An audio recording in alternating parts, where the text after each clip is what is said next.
অতি গুরুত্বপূর্ণ 5টা আমলের কথা বলবো ইনশাআল্লাহ। কয়টা আমল? 5টা আমলের কথা বলবো। জীবনের তরে এই 5টা আমল সারা জীবন নিয়মিত আঁকড়ে ধরবেন, আমল করবেন। যারা নিয়ত করতেছেন হাত তোলেন। আল্লাহ আমাদের সবাইকে আমল করার তৌফিক দান করুন। আল্লাহ আমাদের সবাইকে কবুল আর মঞ্জুর করুন। নাম্বার 1, সবচেয়ে বেশি যেটা করতে হবে পরিমাণে, জুমার দিন, জুমার রাত, বৃহস্পতিবার সন্ধ্যা থেকে নিয়ে শুক্রবার সন্ধ্যার আগ পর্যন্ত পরিমাণে সবচাইতে বেশি করতে হবে যে আমলটা, সেটা হলো দুরূদ শরীফের আমল। কিসের আমল? ভাইরা, দুরূদ এমন একটা আমল, আপনি যদি শুধু দুরূদের এই আমলটাকে আঁকড়ে ধরেন, সবসময় আপনার মুখ দিয়ে দুরূদ বের হতে থাকে, পড়তে থাকেন, তো নবী করিম সাল্লাল্লাহু আলাইহি সাল্লামের ভাষ্য অনুযায়ী, তার ওয়াদা অনুযায়ী, ইদান তুকফা হাম্মুক ওয়া তুগফার যামবুক, তোমার যত পেরেশানি আছে নবী সাল্লাল্লাহু আলাইহি সাল্লাম বলেছেন, এই সব পেরেশানি দূর করার জন্য এই দুরূদের আমলটা যথেষ্ট হবে ইনশাআল্লাহ। এবং গুনাহ মাফের জন্য এই দুরূদের আমলটা কি হবে? যথেষ্ট হবে। নবী করিম সাল্লাল্লাহু আলাইহি সাল্লাম বলেছেন, মান সাল্লা আলাইয়া মাররাতান সাল্লাল্লাহু আলাইহি আশরা, যে ব্যক্তি আমার প্রতি একবার দুরূদ পাঠ করবে, আল্লাহ রাব্বুল আলামিন তার প্রতি 10 বার রহমত নাজিল করবেন। কয়বার রহমত নাজিল করবেন? আপনার জীবনে 10টি জায়গায় খুব ক্রাইসিসে পড়ে গেছেন, কোনো জটিল সিচুয়েশনে মুখোমুখি হয়ে গেছেন, বিপদের মধ্যে পড়ে গেছেন, ওই জায়গায় আল্লাহর রহমত পাবেন। এরকম একবার দুরূদ পাঠ করবেন হক আদায় করে, যথাযথভাবে মহব্বতের সাথে 10 বার আপনার জীবনে আল্লাহ তাআলা অনুগ্রহ নাজিল করবেন।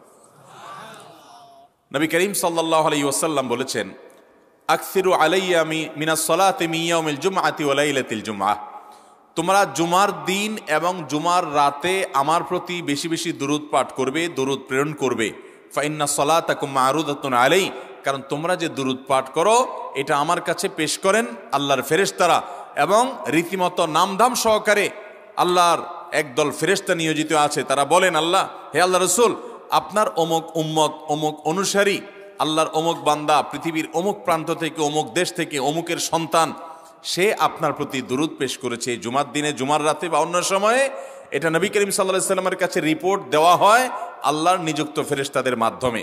আপনি যখন দুরূদ পাঠ করবেন, আপনার ভিতরে এই ফিল হবে যে আমি দুরূদ পাঠ করছি আর আমার নবীর কাছে এটা উপস্থাপিত হচ্ছে আমার নাম ধাম, আমার রিপোর্ট সহকারে।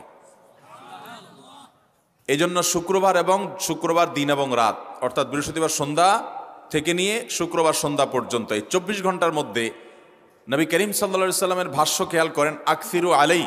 ওলামা একরাম জানেন, নবী আলাইহিস সালাম সাধারণত কোনো আমল পরিমাণে বেশি করতে বলতেন না। পরিমাণে বেশি করতে বলার মতো আমল খুব কম ইসলামে। গোটা কোরআন যদি খোলেন আপনি, পরিমাণে অধিক করতে বলা হয়েছে এরকম আমল খুব বেশি পাবেন না। তোমরা বেশি বেশি করে নামাজ পড়ো, বেশি বেশি করে রোজা রাখো, এরকম কথা কোরআন হাদিসে নাই। অবশ্যই একজন ইমানদার 5 ওয়াক্ত ফরজ নামাজের পাশাপাশি অধিক পরিমাণে নফল নামাজও পড়বেন, সেটা ভিন্ন কথা। কিন্তু কোরআনে বেশি পরিমাণে আল্লাহর জিকির করার কথা বলা হয়েছে। আর নবী করিম সাল্লাল্লাহু আলাইহি সাল্লাম বৃহস্পতিবার সন্ধ্যা শুরু হলে শুক্রবার সন্ধ্যার আগ পর্যন্ত বেশি পরিমাণে করতে বলেছেন যে কাজটা, সেটা হলো দুরূদ শরীফের আমল। অতএব ভাইরা আমার, বৃহস্পতিবার সন্ধ্যা থেকে নিয়ে শুক্রবার সন্ধ্যা পর্যন্ত, আপনি দোকানদার মানুষ, বৃহস্পতিবারে ব্যবসা করছেন, দোকানদারি করছেন, কোনো অসুবিধা নাই। আপনার অবসর সময়গুলোতে মুখ দিয়ে দুরূদ পড়তে থাকবেন। দুরূদের মধ্যে সবচেয়ে শ্রেষ্ঠ দুরূদ হলো নামাজে যেটা পড়েন, দুরূদ ইব্রাহিম। আল্লাহুম্মা সাল্লি আলা মুহাম্মদ ওয়া আলা আলি মুহাম্মদ কামা সাল্লাইতা আলা ইব্রাহিম ওয়া আলা আলি ইব্রাহিম ইন্নাকা হামিদুম। আল্লাহুম্মা বারিক আলা মুহাম্মদ ওয়া আলা আলি মুহাম্মদ কামা বারাকতা আলা ইব্রাহিম ওয়া আলা আলি ইব্রাহিম ইন্নাকা হামিদুম। তাহলে দুরূদের এই আমলটা, এটা করার জন্য আল্লাহ তাআলা এমন সহজ করে দিয়েছেন যে ওযুর প্রয়োজন নাই। আপনার ওযু নাই, তারপর আপনি দুরূদ পাঠ করতে পারবেন। এবং আপনি এই বড় দুরূদ পড়ার মতো সময় নাই, তো আপনি একেবারে সবচেয়ে সংক্ষিপ্ত দুরূদ পড়েন সাল্লাল্লাহু আলাইহি ওয়াসাল্লাম, তাতেও দুরূদ পাঠের সওয়াব পাবেন। চেষ্টা করব তো ইনশাআল্লাহ। শুক্রবার আসবে, দুরূদ বেশি বেশি করে পাঠ করব। আপনি দোকানে কাজ করেন, আপনার দোকানে আপনার সহকর্মী আরও কাজের লোক আছে, আপনি সবাইকে স্মরণ করাবার জন্য নিজে জোরে জোরে দুরূদ শরীফ পড়বেন এবং বলবেন যে শুক্রবার শুরু হয়ে গেছে, সবাই দুরূদ শরীফের আমল করো। ভাইরা আমার, আমি আমার জীবনের কথা বলতে পারি। আমার জীবনে ওই যে হাদিসের উপরে ইয়াকিন এবং বিশ্বাস আলহামদুলিল্লাহ ছিল। আমার জীবনে আমি অনেকবার দেখেছি এরকম জটিল পরিস্থিতি হয়েছে যে দেয়ালে পিঠ থেকে গেছে, নড়ার জায়গা নাই, আর কোনো আপাত দৃষ্টি থেকে এই বিপদ থেকে উদ্ধারের কোনো পথ নাই। দুরুদ, ইস্তেগফার, দোয়া ইউনুস, এই 3 আমল পাশাপাশি ইয়াজাল জালাল ওয়াল ইকরাম, এই 4টা জিনিসকে এমনভাবে ধরছে, বিশেষ করে দুরুদ, স্পেশালি সারাক্ষণ দুরুদ। আল্লাহ রাব্বুল আলামিন এমনভাবে সহযোগিতা করেছেন, এমনভাবে উদ্ধার করেছেন যে কল্পনা করলে অবাক লাগে এখন যে এটা কিভাবে সম্ভব। ভাইরা আমার, এক সাহাবী নবী করিম সাল্লাল্লাহু আলাইহি ওয়াসাল্লামের কাছে এসে বলছে, ইয়া রাসূলুল্লাহ, আমি যে দোয়া করি এই দোয়ার মধ্যে আমি নিজের জন্য করব, আমার ছেলে মেয়ের জন্য করব, অনেক কিছু করব, এটা সেটা, রিজিক চাইবো, সুস্থতা চাইবো, অনেক কিছুই তো আল্লাহর কাছে চাইবো। আপনি তো আল্লাহর রাসূল, আপনার জন্য দোয়া করলে আমাদেরই লাভ, একবার দোয়া করলে আল্লাহ 10 বার রহমত নাজিল করবেন, তো আপনার জন্য আমার দোয়ার ভিতরে কত % রাখবো? সাহাবী বারবার বিভিন্ন পার্সেন্টেজ বলছিলেন যে 3 ভাগের 1 ভাগ আপনার জন্য রাখি ইয়া রাসূলুল্লাহ, অর্ধেক রাখি, আরো বেশি করে রাখি। তিনি যত বলছেন নবী করিম সাল্লাল্লাহু আলাইহি ওয়াসাল্লাম আরো বাড়ানোর জন্য তাকে উৎসাহ দিচ্ছিলেন। এক পর্যায়ে যখন তিনি বললেন, ইয়া রাসূলুল্লাহ, আমি আমার কোনো দোয়ার সবটুকু যখন আপনার জন্য নিবেদন করব, আমি কোনো একবার যখন দোয়া করব, দোয়া শুধু আপনার জন্যই করব যখন, অর্থাৎ পিওর দুরূদ যখন পড়ব, নিজের জন্য আর কিছু চাইব না, শুধু আপনার জন্যই যদি চাই কোনোবার, তাহলে তখন নবী করিম সাল্লাল্লাহু আলাইহি ওয়াসাল্লাম বলেছেন, ইদান তুকফা হাম্মুক ওয়া তুগফার যামবুক, তাহলে তোমার সকল পেরেশানি থেকে উদ্ধারের জন্য এই দুরূদটাই যথেষ্ট হয়ে যাবে, এবং তোমার সকল গুনাহ মাফের জন্য এটা যথেষ্ট হয়ে যাবে। মোহতারাম হাজরিন, দুরুদের আমলটা এত সুন্দর আমল, কিন্তু আবার তাড়াহুড়া করে পড়বেন না, সাল্লাল্লাহু আলাইহি সাল্লাম সাল্লাল্লাহু আলাইহি সাল্লাম সাল্লাল্লাহু আলাইহি সাল্লাম সাল্লাল্লাহু আলাইহি সাল্লাম সংখ্যা বাড়ানোর জন্য হুলস্থুল করে পড়লেন না, মুহাব্বতের সাথে সাল্লাল্লাহু আলাইহি ওয়াসাল্লাম সাল্লাল্লাহু আলাইহি ওয়াসাল্লাম আল্লাহুম্মা সাল্লি আলা মুহাম্মদ, অর্থ বুঝে বুঝে আল্লাহুম্মা সাল্লি আলা মুহাম্মদ মানে কি, আল্লাহ আপনি মুহাম্মদের প্রতি শান্তি বর্ষণ করুন। আরে ভাই, মুহাম্মদ সাল্লাল্লাহু আলাইহি ওয়াসাল্লামের প্রতি আল্লাহ তাআলা শান্তি এমনি বর্ষণ করবে, আপনি আমি দোয়া করলেও করবে, না করলেও।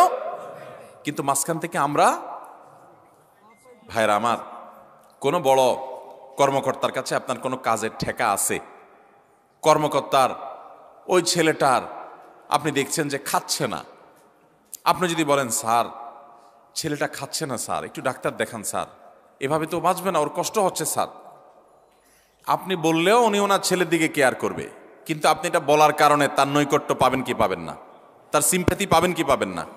আরশে আজিমের মালিক তার হাবিবকে এত মহব্বত করেন, তিনি তার হাবিবের প্রতি এমনিতেই রহমত নাজিল করবেন, তাকে বিভিন্ন মর্যাদা আগে থেকেই দেওয়ার ঘোষণা দিয়ে রাখছেন, কিন্তু আপনি আমি দোয়া করলে আল্লাহ তাআলা তার মাধ্যমে আমাদের ভাগ্যকে সুপ্রসন্ন করে দিবেন।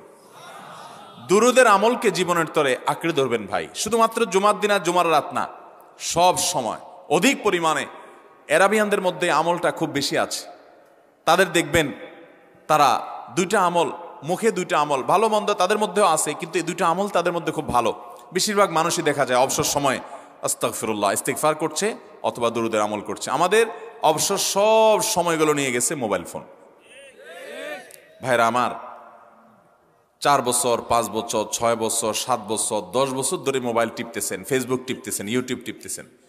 বুকে হাত দিয়ে আমাকে জবাব দেয়া লাগবে না, নিজের বিবেককে একটু জবাব দেন। এই 10 বছর ফেসবুক, ইউটিউব, টিকটক, হোয়াটসঅ্যাপ টিপে আপনার অর্জন কি হয়েছে একটু হিসাব মিলান। এই যে স্ক্রল করতেছেন আঙ্গুল দিয়া, ঘন্টাকে ঘন্টা এই আঙ্গুল দিয়ে টানছেন টানছেন, নিচের দিকে যাচ্ছেন স্ক্রল করে ফেসবুকে, ইউটিউবে, একের পর এক, আপনার জীবনে অর্জনটা কি হয়েছে বলেন? ভাইরা আমার, এই মোবাইলের নিয়ন্ত্রণ করতে হবে, প্রয়োজনে ব্যবহার করতে হবে, কিন্তু এটাকে অনিয়ন্ত্রিত ব্যবহার করা যাবে না। একেবারে যখন তখন সারাদিন টিপাটিপি করলেন, আজকাল তো পোলাপান টয়লেটে গেলেও নিয়ে যায়। আল্লাহ তাআলা আমাদেরকে এই রোগ থেকে বেঁচে থাকার তৌফিক দান করুন। ভাইরা আমার, জীবনটাকে পরিবর্তন করতে হয়, সারা জীবন তো একরকম থাকলে হবে না। বহুত পাগলামি করেছি, আসুন নিজেকে সংশোধন করি। তাহলে জুমার দিন উপলক্ষে 1 নম্বরের আমল বলেছি, বেশি বেশি কোন আমল করতে হবে? সারা জীবন মনে রাখবো তো ইনশাআল্লাহ? বাসা বাড়িতে পরিবারের লোকদেরকে মনে করাবো তো ইনশাআল্লাহ? আমি আমার ড্রাইভার থাকুক, আমার ছেলে মেয়ে থাকুক, আমার পরিবারের লোক থাকুক, আমি আমার কথা আপনাদের বলি উৎসাহের জন্য, যে জুমার দিন শুরু হয়ে গেলে আমি, শুধু আমি না, আমার পরিবার অন্যান্যরাও একে অন্যকে আমরা স্মরণ করে দিই। কে কে দুরূদ পড়তে কতবার পড়ছো, কেউ পড়ছে কিনা একবারও, সন্ধ্যা হয়ে গেছে, অনেক হয়ে গেছে, সবাই শুরু করি, আমলটা করবো তো ইনশাআল্লাহ। নাম্বার 1। নাম্বার 2, জুমার দিন উপলক্ষে অন্য যে কোনো দিনের চাইতে জুমার দিন অর্থাৎ শুক্রবারের ফজর নামাজ পুরুষরা মসজিদে জামাতের সাথে পড়বেন, জামাতের সাথে পড়ার নিয়ত করবেন পাক্কা। কারণ অন্য যে কোনো দিনের ফজর নামাজ না, শুধুমাত্র যত নামাজ আছে, নবী করিম সাল্লাল্লাহু আলাইহি সাল্লাম বলেছেন আফদালুস সালাওয়াতে ইনদাল্লাহ, আল্লাহর কাছে দুনিয়ার সব নামাজের মধ্যে, 5 ওয়াক্ত সাধারণ নামাজগুলোর মধ্যে সবচেয়ে উত্তম নামাজ হলো সলাতুল ফজরে মাআল জামাআতে ইয়াউমাল জুমআ, জুমার দিন ফজরের নামাজ জামাতের সাথে আদায় করা হলো যত নামাজ আছে এর মধ্যে সবচেয়ে শ্রেষ্ঠ নামাজ। তাহলে জুমার দিনে এই বিষয়টা বিশেষভাবে খেয়াল রাখবো। জুমার দিন ফজর নামাজটা পুরুষরা কোথায় পড়বো, এবং সেটা বৃহস্পতিবার থেকে পরিকল্পনা শুরু করবো যে কালকের ফজর নামাজ যাতে কোনো অবস্থাতে আমার মিস না হয়। আমাদের আখিরাতের ব্যবসা এটা ভাই, আখিরাতের কারেন্সি সংগ্রহ করা। যত খুঁটে খুঁটে ভালো ভালো আমলগুলো করবেন, আপনার আমল নামাতে আমল সওয়াব জমা হতে থাকবে। চেষ্টা করবো তো ইনশাআল্লাহ। আমাদেরকে শয়তান অন্যদিন ফজরের নামাজ পড়ার সুযোগ হলেও শয়তান এমনভাবে আমাদেরকে ধোঁকা দেয়, শুক্রবারে ফজরটা পড়াটা সবচেয়ে বেশি কঠিন হয়ে যায়। কেন জানেন? কারণ ইবলিস তো জানে হাদিস, আপনি জানেন না, হয়তো অনেকে হয়তো আজকে শুনছেন, আমি কোনো হাদিস না জানতে পারি, ইবলিস ঠিকই জানে যে ফজর নামাজ এই দিন যদিও জামাতের সাথে ফজর পড়ে ফেলায় তাহলে তোর আখিরাতের ব্যবসা অনেক দূর আগে যাবে। ওর সাথে তো আমাদের বাবা আদমের সাথে সেই চ্যালেঞ্জ, আদম আলাইহিস সালামকে সিজদা করতে বলা হয়েছে, সে তো করে নাই, তার সৌজন্য বা তার জন্য সিজদা নিবেদন করে নাই, আল্লাহ তাআলা সেজন্য তাকে জান্নাত থেকে বের করে দিয়েছে। তার কারণে এই ইবলিস তখনই আল্লাহর সাথে, আল্লাহর সামনে চ্যালেঞ্জ ছুড়ে দিয়েছে আদম আলাইহিস সালামের সাথে যে লা উবিয়ান্নাহুম আজমাইন, আমি আদমের সব সন্তানগুলোকে পথহারা করে ছাড়বো, ওদেরকে জান্নাতের পথে চলতে দিব না। এই জন্য আল্লাহ তাআলার কাছে সে কিছু পাওয়ার চাইয়া নিছে। এর ভিতরে একটা হলো কিয়ামত পর্যন্ত হায়াত পাবে, আরেকটা হলো আমাদের রগের সাথে সে মিশতে পারে, রক্ত প্রবাহের সাথে মিশতে পারে, শরীরের মধ্যে প্রভাব সৃষ্টি করতে পারে, আমাদেরকে দুর্বল করতে পারে, মন্দ দিকে টানতে পারে, ভালো কাজ যেন না হয় মনে মনে কুমন্ত্রণা সৃষ্টি করতে পারে। এই পাওয়ার সে নিয়ে এসেছে। এই জন্য তার সাথে আমাদের চ্যালেঞ্জ। সে হাদিস জানে যে জুমার দিন ফজর পড়লে আমাদের অনেক লাভ হয়ে যাবে। এই জন্য সে বৃহস্পতিবার রাতে, অন্য দিন যদি আপনি 10টা 11টা বা 11:30টায় ঘুমান, 12টায় ঘুমান, জুমার দিন অর্থাৎ বৃহস্পতিবার দিবাগত রাতে আইসা ইবলিস বলে, আরে পাগল হইছস, কালকে হলো শুক্রবার, দোকানদারি নাই, ব্যবসা নাই, চাকরি নাই, মহিলাদেরকে বলে কালকে পোলাপানের স্কুল নাই, মাদ্রাসা নাই, আজকে একটু টক শো, মিষ্টি শো, নাটক, সিনেমা, ইউটিউব, ফেসবুক, ওয়াজই শুন অন্তত। শয়তান কি বলে, ঠিক আছে তো যদি এত ফিল্ম দেখতে মনে না চায়, তো যদি মুসলমান হস, নেককার হস, তো ঠিক আছে অমুক হুজুরের ওয়াজ শুন। এই হুজুরের ওয়াজ শোনাত লাগাই দিয়ে রাতে 1টা 2টা পর্যন্ত পার করে দিল। এরপরে ফজর নামাজ ওর জামাতের সাথে মিস, শেষ। ভাইরা আমার, প্রত্যেক বৃহস্পতিবার আসলে সন্ধ্যার সময় প্রতিজ্ঞা করব, সপ্তাহের অন্য দিন যদি আমার ত্রুটি বিচ্যুতি হয়ও আমি সেটাকে কারেকশন করার চেষ্টা করব, কিন্তু শুক্রবার ফজরটা পুরুষ হিসাবে আমি জামাতের সাথে পড়বই পড়বো। তার জন্য রাতে আগে আগে শোবো, ডাবল ট্রিপল অ্যালার্ম দিয়ে শোবো, অন্য নামাজি বন্ধুকে বলবো ফোন দিয়ে ডেকে দিবি, একে অন্যের সহযোগিতা করব, কিন্তু ফজরের নামাজ জুমার দিন ছাড়বো না ইনশাআল্লাহ। ঠিক আছে তো? কয়টা আমল হলো? 2টা। মনে রাখবেন তো ইনশাআল্লাহ? আগামী বছর তো আমার মাহফিল আমি আর করব না, কিন্তু আগামী বছর যে মাহফিল করবেন সে আলোচককে আমি রিকোয়েস্ট করবো ইনশাআল্লাহ, আয়োজকরা এটার সবক জননায় আগামী বছর দিতে পারবেন তো ইনশাআল্লাহ? আমল যদি করেন তাহলে সবক ঠিকই দিতে পারবেন। ওই যে ভাই সবগুলো শুনে দিছে, কারণ এই আমল করেন। আচ্ছা, 3 নম্বর আমল হলো সূরা কাহাফ পড়বো। কোন সূরা পড়বো? সূরা কাহাফ। যারা কোরআন পড়তে পারেন না তারা শুনবেন, আর যারা পড়তে পারেন তারা নিজে পড়বেন। সূরা কাহাফ যদি জুমার দিন কেউ পড়ে, নবী করিম সাল্লাল্লাহু আলাইহি সাল্লাম বলেছেন এই সূরাটা তার জন্য নূর হবে, নূর, আলো আল্লাহর তরফ থেকে। কিয়ামতের ময়দানে ভয়াবহ গুটগুটে অন্ধকার হবে। কিয়ামতের একটা ভয়াবহ শাস্তি হলো অন্ধকারের শাস্তি। ভাইরা আমার, অন্ধকারের শাস্তি মানে এমন ভয়াবহ অন্ধকার হবে যে দুনিয়ার অন্ধকারের সাথে কোনো তুলনাযোগ্য নয়। সেই ভয়াবহ অন্ধকারে কিছু আমল আছে যে আমলগুলো মানুষের ওই অন্ধকারের মধ্যে আলোর কাজ দিবে। এর মধ্যে একটা হলো অজুর অঙ্গগুলো যদি কেউ ভালো করে অজু করে, সুন্দর করে ডলে ডলে যেন শুকনা না থাকে, উত্তম রূপে যদি অজু করে কেউ, পানি অপচয় না করে, পানি অল্প নেয় কিন্তু ডলে বেশি, সুন্দর করে যদি কেউ অজু করে, এই অজুর অঙ্গগুলো কিয়ামতের ময়দানে উজ্জ্বল হয়ে জলজল করে জ্বলতে থাকে এবং তার জন্য আলোর কাজ দেয়। সবাই যখন অন্ধকারের আযাবের মধ্যে নিমজ্জিত থাকে, হাউতাশ করে, তখন এই ব্যক্তির এই আমলটা তার আলো ভূমিকা আসে। আর আরেকটা হলো এই সূরা কাহফ। অন্য অনেক উলামা ইকরাম বলেছেন এর ব্যাখ্যা হলো সূরা কাহফ যদি কেউ এক বৃহস্পতিবারে পড়ে, পরের বৃহস্পতিবার পর্যন্ত, এক শুক্রবারে যদি পড়ে, পরের শুক্রবার আগ পর্যন্ত পুরো সপ্তাহব্যাপী তার ভিতরে নূর, ইমানের নূর, তাকওয়ার নূর, ইলমের নূর, আমলের নূর, ভালো মানুষ হওয়ার নূর তার ভিতরে আল্লাহ তাআলা সৃষ্টি করে দিবেন। এই জন্য জুমার দিন সূরা কাহফ পড়বো তো ইনশাআল্লাহ। আলহামদুলিল্লাহ ভাই, আপনাদেরকে যে আমলগুলো করছি এগুলো আমি, আমার পরিবার সদস্য, পরিচিত, সহকর্মী, আমি চেষ্টা করি সবাইকে স্মরণ করানোর এবং আমল করার চেষ্টা করি। আপনাদেরকেও বলছি ভাই, জুমার দিন যেহেতু, অতএব আজকে জুমার দিন উপলক্ষে বলে যাচ্ছি, জুমার দিনের এই 14-15টা আমলের মধ্যে সামারি করে আমি 5টা আমল করে দিচ্ছি যে এগুলোর গুরুত্ব অনেক বেশি অন্য অনেকগুলো চাইতে, এগুলো বিশেষভাবে করব। তাহলে এর মধ্যে প্রথমটা চলে গেল দুরুদ বেশি বেশি করে পড়ব। দ্বিতীয়টা হলো জুমার দিনের ফজর নামাজ কোন অবস্থাতে জামাতের সাথে পড়া মিস করব না, কারণ নবী সাল্লাল্লাহু আলাইহি ওয়াসাল্লাম বলেছেন সকল নামাজের মধ্যে সবচেয়ে সেরা, উত্তম, শ্রেষ্ঠ নামাজ, অর্থাৎ ওয়াক্তিয়া নামাজের মধ্যে সবচেয়ে শ্রেষ্ঠ নামাজ হলো জুমার দিনের ফজরের নামাজ জামাতের সাথে পড়া। তাহলে মহিলারা কি করবে? মহিলারা পুরুষদেরকে উঠায় উঠায় মসজিদে পাঠিয়ে দিবে এবং সহযোগিতা করবে, তাহলে তার মাধ্যমে তারাও একই সওয়াব পেয়ে যাবেন। আর 3 নম্বর আমলে বলেছিলাম সূরা কাহফ, এটা নারী পুরুষ সবাই করবে বেশি বেশি করে, ঠিক আছে তো ইনশাআল্লাহ? আমরা অনেক ভাই আছি সপ্তাহের 6 দিন আমাদের কোরআন পড়ার সুযোগ হয় না, তো অন্তত জুমার দিন সূরা কাহফটা যদি আপনি বাধ্যতামূলক করেন, আলহামদুলিল্লাহ, এটা অনেক বড় সূরা, পড়তে আপনার 20-25 মিনিট 30 মিনিট সময় পর্যন্ত লেগে যাবে। আপনি আধা ঘন্টা সময় ধরে যদি আস্তে আস্তে সুন্দর করে পড়েন, তো সপ্তাহে একবার অন্তত কোরআনের সাথে আপনি সময় দিলেন। আরেকটা সুসংবাদ শুনেন, সূরা কাহফ যদি কেউ মুখস্থ করে, তেলাওয়াত করে নিয়মিত, বিশেষ করে সূরা কাহফের প্রথম 10টা আয়াত যদি কেউ মুখস্থ করে, নবী করিম সাল্লাল্লাহু আলাইহি সাল্লাম বলেছেন কিয়ামতের আগে দাজ্জালের যে ফিতনা আসবে, যেই ফিতনায় বহু মানুষ দাজ্জালকে আল্লাহ মনে করে বেঈমান হয়ে জাহান্নামে যাবে, এই ফিতনা থেকে পৃথিবীতে এমন কোনো নবী ছিল না, এমন কোনো রাসূল আসেন নাই।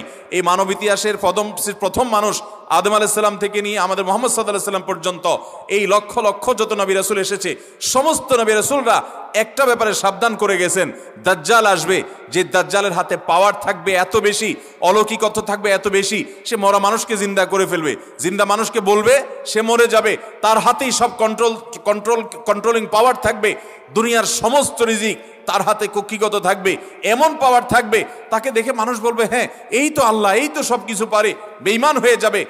এই দাজ্জালের ফিতনায় তোমরা পড়বা না, বেঁচে থাকবা। বুদ্ধি দিয়া বিবেক দিয়ে মানুষ বাঁচতে পারবে না। দাজ্জালের ফিতনা থেকে বাঁচার জন্য সকল নবী রাসূলরা এই জন্য সাবধান করেছেন।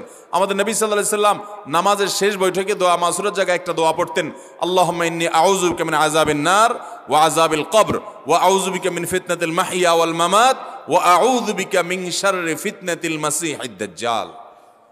আল্লাহ আপনার কাছে দাজ্জালের ফিতনা থেকে পানা চাই। 1450 বছর হয়ে গেছে, এখনো দাজ্জালের আবির্ভাব হয় নাই, হবে কিয়ামতের আগে। কখন হবে আল্লাহ ভালো জানেন। কিন্তু নবী সাল্লাল্লাহু আলাইহি সাল্লাম বলেছেন সূরা কাহফের প্রথম 10 আয়াত যদি কেউ মুখস্থ করে, তো এই ব্যক্তিকে আল্লাহ রাব্বুল আলামিন এবং যদি তেলাওয়াত করে, এই ব্যক্তিকে আমলের মাধ্যমে দাজ্জালের ফিতনা থেকে আল্লাহ বাঁচিয়ে রাখবেন।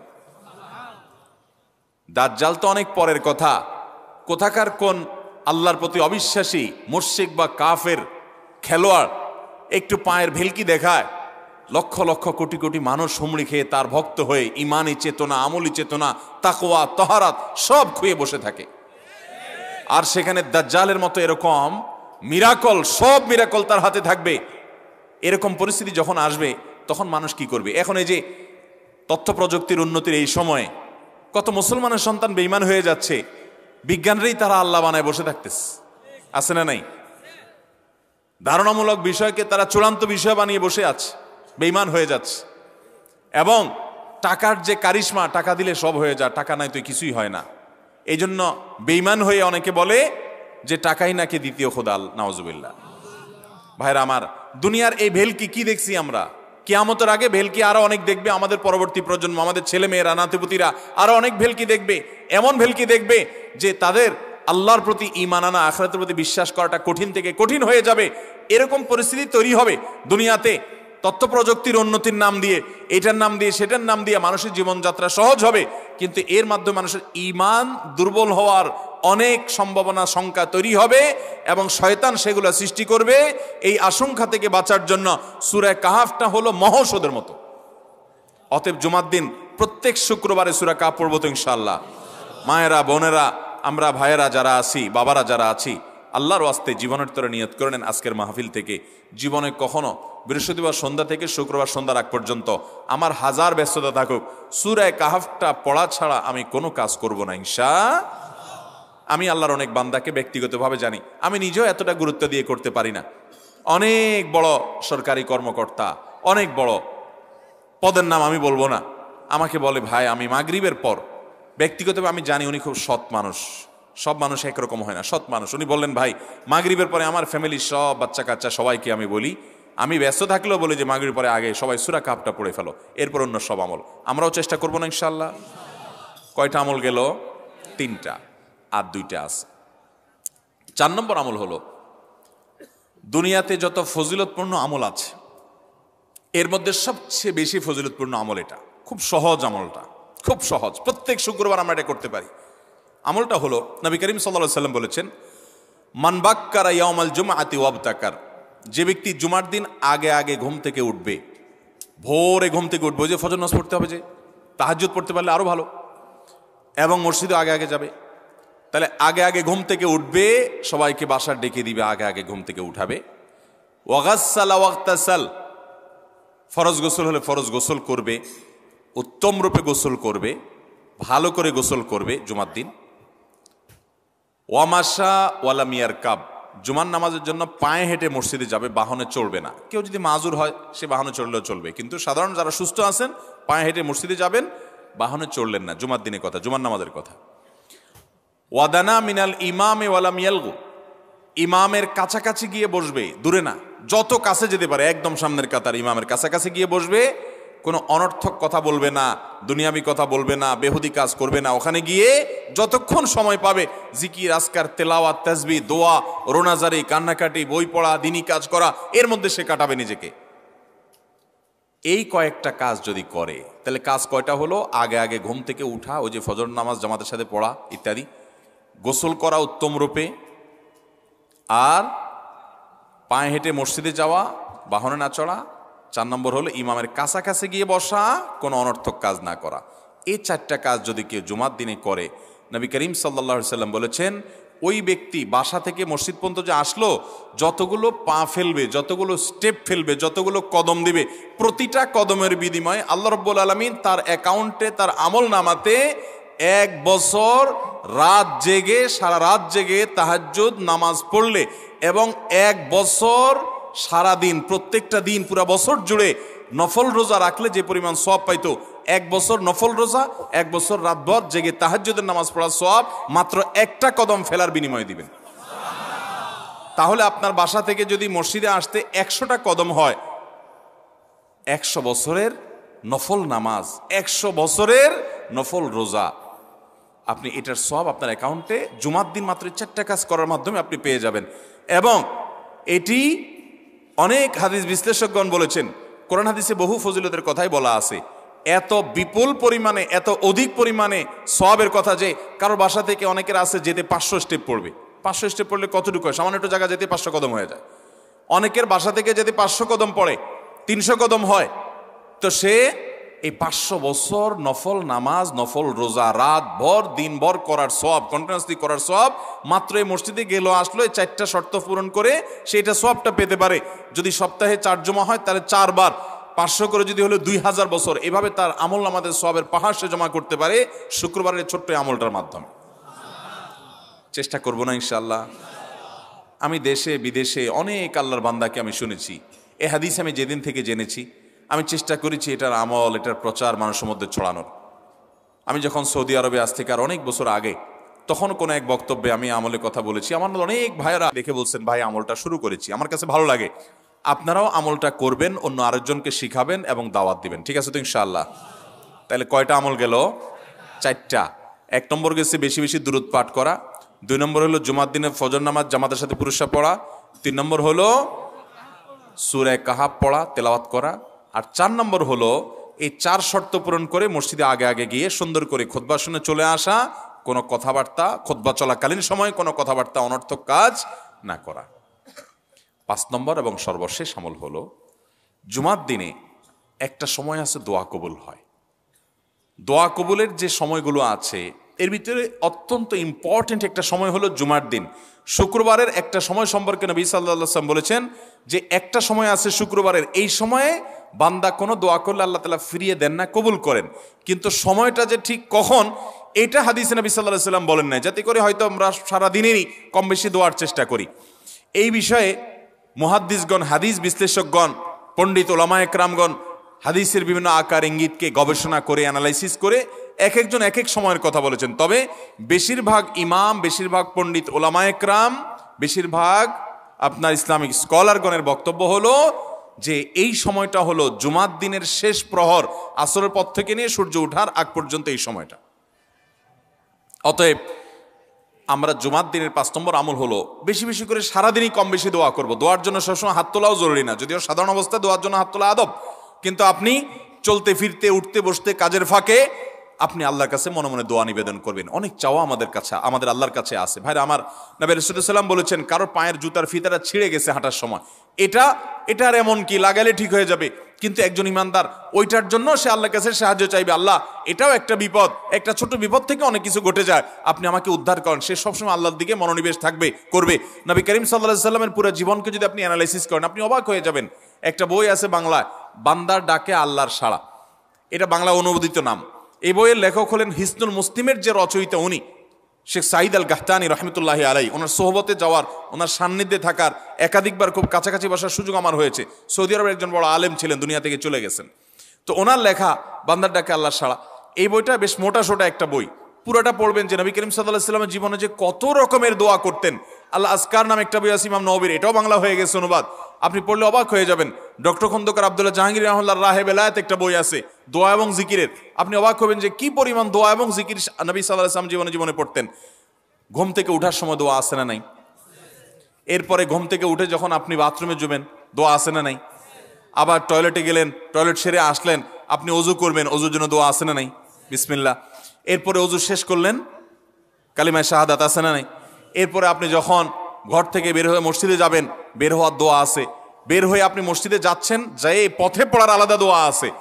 এরপরে আপনি মসজিদে প্রবেশ করবেন, তার জন্য দোয়া আছে। মসজিদে ঢুকার পরে মসজিদে ঢুকার নামাজ আছে। এরপরে মসজিদে নামাজ বন্দিগি ইবাদত জিকির করে বের হচ্ছেন, সেটার জন্য আবার দোয়া আছে। আবার আপনি যাচ্ছেন, কাজকর্মে যাচ্ছেন, বাজারে যাচ্ছেন, সেটার দোয়া আছে। স্ত্রী সহবাস করার সময় দোয়া আছে। দোয়া নাই, জিকির নাই, এমন কোনো মুহূর্ত ইমানদারের জীবনে থাকতে পারে না। নবী করিম সাল্লাল্লাহু আলাইহি ওয়াসাল্লাম এই পরিমাণ দোয়া করতেন। এই জন্য ভাইয়েরা, দোয়া যদি সবসময় করতে কষ্ট হয় হাত তুলতে, আপনি হাত তোলা ছাড়া শুক্রবারে দোয়া করেন, দোয়াটা অনেক বেশি করা দরকার। আমাদের কত জিনিস আল্লাহর কাছে চাইতে হয়, আমরা আল্লাহর কাছে চাই না। পেটে অসুখ হয়েছে, আমরা ডাক্তারের কথা মাথায় আগে আসে, আপনি ওষুধ খান, ওষুধ খাওয়া সুন্নত, কিন্তু ইমানদার সবকিছুর আগে আল্লাহর কথা স্মরণ করবে এবং আল্লাহর কাছে বলবে, আল্লাহ আপনি সহজ করে দেন। আপনার অসুখ হয়েছে, সবকিছুর আগে নাপার কথা মনে আসে, আরে ভাই প্যারাসিটামলের কথা মনে আসে, এটা দোষের না, কিন্তু আপনার মনে আগে আসতে হবে যে নবী সাল্লাল্লাহু আলাইহি ওয়াসাল্লাম দোয়া শিক্ষা দিয়েছেন, যদি কেউ ব্যথার জায়গায় হাত দেয় এবং পড়ে আউযু বিইজ্জাতিল্লাহি ওয়া কুদরাতিহি মিন শাররি মা আজিদু ওয়া হাজির, আল্লাহ রাব্বুল আলামিন তার ব্যথা দূর করে দিবেন। এক সাহাবী এই হাদিসের উপর আমল করে তৎক্ষণাৎ তার ব্যথা দূর করেছেন। শুধু ইয়াকিনের অভাব, শুধু বিশ্বাসের অভাব, ঈমানের অভাব। তাহলে আমাদের আল্লাহর দিকে মনোনিবেশ করতে হবে দোয়ার জন্য বেশি বেশি। তাহলে শুক্রবারে 5 নম্বর আমল হলো বেশি বেশি কি করবো? ইনশাআল্লাহ দোয়া, বেশি বেশি দোয়া করবেন, উঠতে বসতে চলতে ফিরতে। বিশেষভাবে সূর্য ডুবার আগের যে সময়টা শুক্রবার, অর্থাৎ দিনের শেষ সময়টা, বিশেষভাবে আল্লাহ তাআলার কাছে দোয়া করব। ঠিক আছে তো ইনশাআল্লাহ? কয়টা আমল বললাম? 5টা আমল। 1, বেশি বেশি দুরুদ। 2, ফজর নামাজ জামাতের সাথে পড়া পুরুষরা, মহিলারা অক্তমতো পড়বেন, পুরুষদেরকে পাঠিয়ে দিবেন মসজিদে। 3, সূরা কাফ পড়বেন। 4, আগে ঘুম থেকে উঠে উত্তম রূপে গোসল করে মসজিদে আগে আগে গিয়ে পায়ে হেঁটে গিয়ে সামনে ইমাম সাহেবের কাছাকাছি গিয়ে বসা, অনর্থক কথা কাজ না করা, তেলাওয়াত জিকির আজকারের মশগুল থেকে নামাজটা পড়ে বের হয়ে আসা, এই কাজ। নাম্বার 5, দোয়া করা, বিশেষ করে দিনের শেষ প্রহরে। আমল করবো তো ইনশাআল্লাহ? মনে থাকবো তো ইনশাআল্লাহ? আমরা প্রয়োজনে বাসায় গিয়ে একটা কাগজে নোট করে ফেলবো, লিখে ফেলবো, লিখে এরপরে ওয়ালে টাঙ্গায় দিবেন বাসায় যে জুমার দিন এই 5 কাজ আমি ছাড়বো না। আপনি যদি মনেও না থাকে, আপনার যদি ভুলেও যান, আপনি এই কাগজ আপনাকে মনে করাবে ইনশাআল্লাহ। বাসায় ফ্যামিলির লোকদের সাথে শেয়ার করবেন, জুমার দিন হুজুর বলেছেন, আমি একটু আমার মন থেকে বলিনি, এগুলো সব কোরআন হাদিসের কথা বলেছি আপনাদেরকে। কোরআন হাদিসের আলোকে 5টা আমলের কথা বলেছেন, বিশেষভাবে জুমার দিন আমি 5টা আমল করবই করব। ভাইরা আমার, প্রত্যেক জুমার দিন যদি আপনি একটু ইমানের রিচার্জ করেন, ইনশাআল্লাহ সারা সপ্তাহ আপনার জন্য সেটা উপকারে আসবে।